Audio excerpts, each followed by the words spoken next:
हम देखेंगे मध्य प्रदेश गोवंश वध प्रतिषेध अधिनियम 2004 एक्ट नंबर 6 2004 का। अब हम देखेंगे धारा 11A, धारा 11A 11 का, जिसका हेडिंग है अधिहरण के आदेश के विरुद्ध अपील। किसके विरुद्ध अपील? अधिहरण के आदेश के।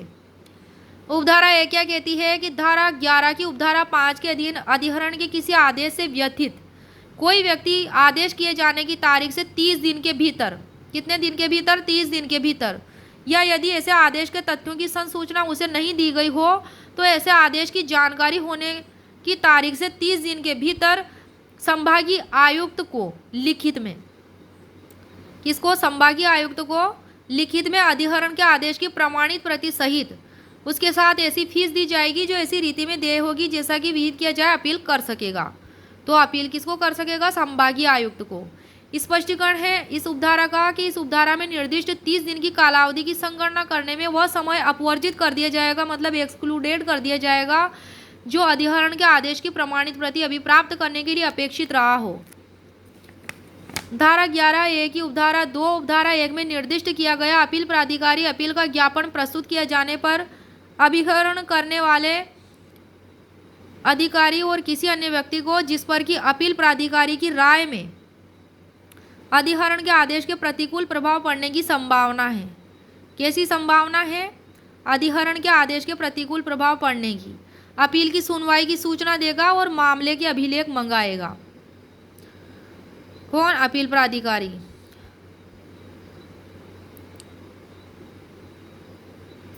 अपील प्राधिकारी अपील का ज्ञापन प्रस्तुत किया जाने पर अभिग्रहण करने वाले अधिकारी और किसी अन्य व्यक्ति को क्या करेगा? अपील प्राधिकारी की राय में अधिहरण के आदेश के प्रतिकूल प्रभाव पड़ने की संभावना है तो वह अपील की सुनवाई की सूचना देगा और मामले के अभिलेख मंगवाएगा। परंतु अपील की कोई औपचारिक सूचना अपीलार्थी को अभिग्रहण करने वाले अधिकारी और किसी अन्य व्यक्ति को जिसका पूर्वोक्ता अनुसार प्रतिकूलतः प्रभावित होना संभव है दी जानी आवश्यक नहीं है, जिसे अपील की सुनवाई की तारीख अपील प्राधिकारी द्वारा किसी अन्य रीति में सूचित किया जा सकता है। उपधारा 3 है कि अपील प्राधिकारी अपील किए जाने की सूचना जिला कलेक्टर को लिखित में भेजेगा। अपील प्राधिकारी किसको भेजेगा? अपील किए जाने की सूचना वह जिला कलेक्टर को भेजेगा। उपधारा 3 में किसकी उपधारा 3 है? 11A की। अब है उपधारा 4, अपील प्राधिकारी अधिहरण की विषय वस्तु की अभिरक्षा उसके व्ययन के लिए अंतरिम स्वरूप से ऐसे आदेश पारित कर सकेगा जैसा कि उस मामले की परिस्थितियों में न्याय संगत या उचित प्रतीत हो।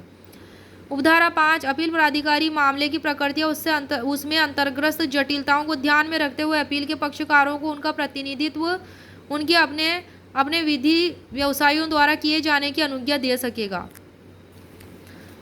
अब है धारा 11A की उपधारा 6, अपील की सुनवाई के लिए नियत की गई तारीख को या ऐसी तारीख को जिसको कि सुनवाई स्थगित की जाए अपील प्राधिकारी अभिलेखन का परिशीलन करेगा और अपील के पक्षकारों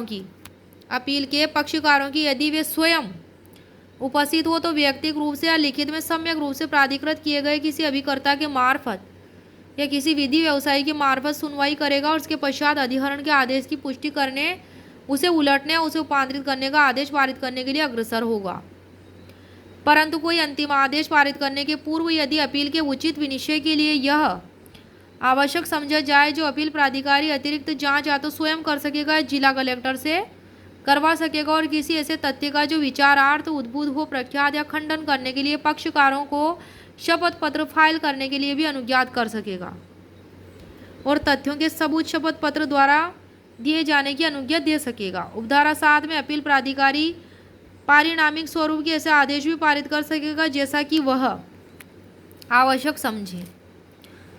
उपधारा 8 7 के बाद जो उपधारा 8 है, अंतिम आदेश की या पारिणामिक स्वरूप के आदेश की प्रति फोटोकॉपी अनुपालन के लिए या अपील प्राधिकारी के आदेश के अनुरूप कोई अन्य समुचित आदेश पारित करने के लिए जिला कलेक्टर को भेजी जाएगी। ऐसी फोटोकॉपी किसको भेजी जाएगी? डीएम को भेजी जाएगी अंतिम आदेश की। कौन सा आदेश की? अंतिम आदेश की। अब है धारा 11ख 11B, अपील प्राधिकारी के आदेश के विरुद्ध सेशन न्यायालय के समक्ष पुनरीक्षण रिवीजन किसके समक्ष? सेशन न्यायालय के समक्ष अपील प्राधिकारी के आदेश के विरुद्ध। ये इसकी हेडिंग है। और अपील का कोई भी पक्षकार, कौन? अपील का कोई भी पक्षकार जो अपील प्राधिकारी द्वारा पारित किए गए अंतिम आदेश से या परिणामिक स्वरूप के आदेश से व्यतीत हो, उस आदेश के जिसके की विरुद्ध आक्षेप किया जाना इप्सित है 30 दिन के भीतर, कितने दिनों के भीतर? 30 दिन के भीतर उस सेशन न्यायालय को पुनरीक्षण के लिए आवेदन प्रस्तुत कर सकेगा जिसके सेशन खंड के भीतर अपील प्राधिकारी का मुख्यालय स्थित हो। कहाँ हो? मुख्यालय स्थित हो। अब है इसमें स्पष्टीकरण। इस धारा के अधीन 30 दिन की कालावधि की संगणना करने में वह समय अपवर्जित किया जाएगा जो अपील प्राधिकारी के आदेश की प्रमाणित प्रति अभिप्राप्त करने के लिए अपेक्षित रहा हो।